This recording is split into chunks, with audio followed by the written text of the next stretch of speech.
प्रकाश उस लड़की से पूछता है, जब पुराने स्कूल के पास जाना मना था तो क्यों गई? उस लड़की की माँ रोते हुए पूछती है, मेरी बेटी सही तो हो जाएगी ना? प्रकाश उसे विश्वास दिलाता है, मैं उसे ठीक कर दूंगा, और कहता है, रोग गहरा है, इसे मेरे घर भेज देना, वहां अनुसंधान करना पड़ेगा। लेकिन ये सब देखकर अनुपमा हैरान होती है। देविका भी बोलती है, ये सब क्या चल रहा है? लीला भी सोचती है, मुझे पहले ही पता था, प्रकाश के बस की बात ही नहीं है। तभी प्रकाश उस लड़की के सर पर भभूत डालते हुए बोलता है, ये भभूत इसे संभालेगी। और वो अपनी खुद तारीफ करते हुए बोलता है, ऊपर आकाश, नीचे प्रकाश। ये सुनकर सभी अंधभक्त प्रकाश के जयकारा का नारा लगाने लगते हैं। सरिता भी प्रकाश की साइड लेकर बोलती है, अब ये लड़की एकदम ठीक हो जाएगी। इसी बीच उस लड़की को चक्कर आ जाते हैं, लेकिन उसके गिरने से पहले अनुपमा उसे रोक लेती है। प्रकाश बड़ी हैरानी से अनुपमा को देखता है।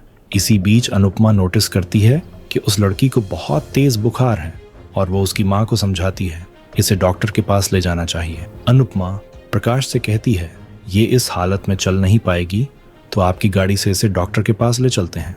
लेकिन लड़की की माँ गुस्से में अनुपमा पर चिल्लाती है और बोलती है, डॉक्टर प्रकाश भाव से बड़ा है क्या? जब भाव ने कहा है ठीक हो जाएगी तो वो ठीक ही होगी। अनुपमा उसे समझाती है, भाव सिर्फ प्रार्थना कर सकते हैं, इलाज तो डॉक्टर ही करेगा। लेकिन लड़की की माँ अनुपमा पर भड़क जाती है और वो उसे भाव पर शक करने को मना करती है। इसी बीच तात्या कहता है, प्रकाश भाव हमारे भगवान हैं और भगवान का अपमान हम बर्दाश्त नहीं कर सकते। ये सुनकर पूरे अंधभक्त अनुपमा के खिलाफ हो जाते हैं और प्रकाश भाव के पक्ष में नारा लगाते हैं। गांव वाले बोलते हैं, अगर आप लोग भाव के मेहमान ना होते तो हम दिखा देते, हमारे भगवान का अपमान करने की सजा क्या होती है। अनुपमा शॉक्ड रह जाती है। सरिता अनुपमा से कहती है, तुम गांव के मामले में मत पड़ो। देविका अनुपमा को समझाती है, इमोशन के बीच में लॉजिक काम नहीं आता। अनुपमा बोलती है, मुझे इस लड़की को बचाना है। देविका कहती है, तुम इसे तो बचा लोगी, लेकिन हमें कौन बचाएगा? तात्या बताता है, हमारा गांव आज सिर्फ प्रकाश भाव की वजह से सुरक्षित है। इस गांव की औरतें रात में भी बेखौफ घूम सकती हैं। तभी अनुपमा कह देती है, हमें तो यहाँ सुरक्षित महसूस नहीं हुआ। प्रकाश चौंक जाता है। अनुपमा सीधा प्रकाश की आंखों में देखकर बोलती है, हम बाहर वालों का आपने इतना सत्कार किया, उसके लिए आपका धन्यवाद। आप नारी के सम्मान की बात करते हैं, लेकिन आपके ही आदमी ने मेरी बेटी के साथ छेड़खानी की है। प्रकाश हैरान होता है। अनुपमा आगे कहती है, आपसे सम्मान तो मिल गया, लेकिन क्या इंसाफ मिलेगा? अनुपमा बताती है, रात में जब हम सब सो रहे थे तब आपके 2 आदमी हमारे घर में घुस आए। अनुपमा प्रकाश को सारी बात बताती है। उसके आदमी ने ढाबे पर राही को छेड़ा था। पूरा माहौल सुन्न हो जाता है। अनुपमा इशारा करके उन आदमियों के बारे में बताती है, यही वो आदमी है। वो पूछती है, क्या आप अपने ही आदमियों को सजा देंगे? क्या आप राही के लिए इंसाफ करेंगे? पूरे माहौल में सन्नाटा छा जाता है। देविका मन ही मन सोचती है, अनुपमा ने तो अब प्रकाश और पूरे गांव को ही चुनौती दे दी है। दूसरी ओर हॉस्पिटल में अंश डॉक्टर से बाबूजी की हालत के बारे में पूछता है। डॉक्टर कहता है, भगवान का शुक्र है इनकी जान बच गई, वरना कुछ भी हो सकता था। आपको इस उम्र में इन्हें अकेला नहीं छोड़ना चाहिए। इन्होंने अपनी बीपी की दवाई भी नहीं ली और इनकी ईसीजी रिपोर्ट भी सही नहीं है। गिरने से इनके पैर में भी चोट आई है। अंश शॉक्ड होता है। इसी बीच बाबूजी को होश आता है। अंश अनुपमा को कॉल करने लगता है, तभी बाबूजी उसे मना करते हैं। अंश बाबूजी से माफी मांगता है कि उसने उन्हें अकेला छोड़ा। तोशु भी माफी मांगता है। बाबूजी कहते हैं, मैंने दवाई लेने में लापरवाही कर दी, लेकिन अब मैं ऐसी लापरवाही नहीं करूंगा। बाबूजी आगे बोलते हैं, तुम अनुपमा को फोन मत करना, वरना उनका ट्रिप खराब हो जाएगा। प्रेम कहता है, आप जिद क्यों कर रहे हो? तभी पराग आकर बोलने लगता है, इन्हें जिद करने दो ताकि हम भी अपनी जिद कर सकें। पराग बाबूजी से कहता है, हम लेडीज को फोन नहीं करेंगे, लेकिन आपको मेरी जिद भी माननी पड़ेगी। जब तक आप ठीक नहीं होते तब तक मैं और प्रेम आपके साथ शाह हाउस में रहेंगे। बाबूजी हैरान होते हैं। प्रेम सहमत होता है, हम अब कोई गलती नहीं करेंगे। पराग समझाता है, अगर आपको कुछ हो जाता तो हम अपने आप को कभी माफ नहीं कर पाते। पराग बाबूजी को उनकी बात मानने के लिए कहता है। अंश प्रेम को शुक्रिया कहता है। प्रेम बोलने लगता है, ये हमारे भी बाबूजी हैं। आखिरकार बाबूजी उनकी बात मान लेते हैं। प्रेम और अंश खुश होते हैं। दूसरी तरफ प्रकाश गुस्से में उस आदमी की तरफ जाता है और उन दोनों आदमियों को धक्का देता है।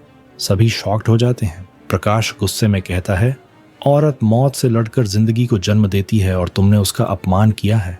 प्रकाश उन पर गुस्सा करता है। दोनों आदमी प्रकाश से माफी की गुहार लगाते हैं, लेकिन प्रकाश तात्या को पुलिस बुलाने का आदेश देता है। दोनों आदमी डर जाते हैं। इसके बाद प्रकाश अनुपमा से कहता है, दुनिया में दो चीजें कभी नहीं झुकती, पहली आकाश और दूसरा प्रकाश, लेकिन आज इन लोगों की वजह से प्रकाश का सिर झुक गया है। प्रकाश सभी से माफी मांगता है। सभी लोग प्रकाश के नारे लगाने लग जाते हैं। इसके बाद प्रकाश अनुपमा से बोलने लगता है, अगर हर बीमारी सिर्फ दवा से ठीक हो जाती तो कोई दुआ नहीं करता। दुनिया में बहुत कुछ ऐसा है जो हमें दिखता नहीं। आप मेहमान बनकर आए हो तो हमें खातिरदारी का मौका दो। यहाँ से सिर्फ अच्छी याद ही वापस लेकर जाइए। अनुपमा चौंक जाती है। तभी प्रकाश को राठौड़ का फोन आता है और प्रकाश उसे कहता है, आप चिंता मत कीजिए, सोनू हमारे पास है। ये सुनकर अनुपमा हैरान हो जाती है और उसे याद आता है समर के कातिल का नाम भी सोनू था। प्रकाश पूजा करने चला जाता है। अनुपमा प्रकाश को देखकर परेशान हो जाती है और उसे समर की मौत से जुड़ी सारी बातें याद आती हैं। अनुपमा घबरा जाती है और उसे चक्कर आने लगते हैं। तभी राही उसे संभालती है। अनुपमा राही के गले लग जाती है और प्रकाश को देखती रहती है। राही हैरान होती है। अनुपमा समर का नाम लेती है और घबरा जाती है। तभी देविका आती है और अनुपमा को संभालती है। अनुपमा सिर्फ प्रकाश की तरफ देख रही होती है। दूसरी ओर बाबूजी अंश और प्रेम को देखकर खुश होते हैं। बाबूजी कहते हैं, भगवान ऐसे बेटे सबको दे। पराग बोलने लगता है, मैंने बीवी बच्चों को कभी समय नहीं दिया और जब पराग कोठारी बड़ा नाम बन गया तो मेरे अंदर घमंड आ गया। सबको मैंने कंट्रोल में रखना चाहा। मेरा बेटा घर छोड़कर चला गया और पराग कोठारी का घमंड उसे वापस लेकर नहीं आ सका। बाबूजी कहते हैं, समाज मर्द को पत्थर बनाना चाहता है। मर्द बाहर वालों के सामने पत्थर बनते बनते परिवार के लिए पत्थर बन जाता है। पराग समझाता है, अंश और प्रेम को रिश्तों की अहमियत के बारे में पता है और ये दोनों रिश्तों को संभालना जानते हैं। बाबूजी बोलते हैं, हमें भी इन दोनों से सीखना चाहिए। पराग सहमत होता है, मैं अपने बेटे से सीख रहा हूँ और मेरी भगवान से यही प्रार्थना है, प्रेम मेरे जैसा ना बने।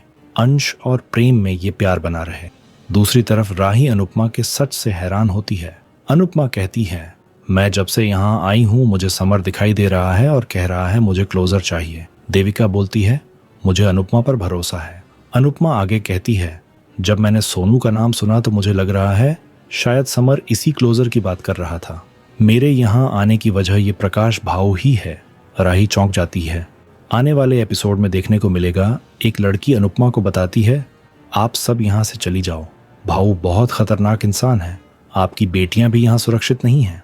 इसके बाद अनुपमा भाऊ के घर उससे मिलती है। राही पूछती है, हमने सुना है यहाँ की कुछ लड़कियां गांव से गायब हो गई हैं। प्रकाश कहता है, वो गायब नहीं हुई, वो दूसरे गांव के लड़कों के साथ भाग गई हैं। अनुपमा बोलती है, ऐसा भी तो हो सकता है वो लड़कियां किसी के डर से भाग गई हों। प्रकाश चौंक जाता है। आपको क्या लगता है, क्या प्रकाश गांव वालों को बेवकूफ़ बनाकर उनके बहन बेटियों के साथ गलत काम करता है? कमेंट करके ज़रूर बताएं।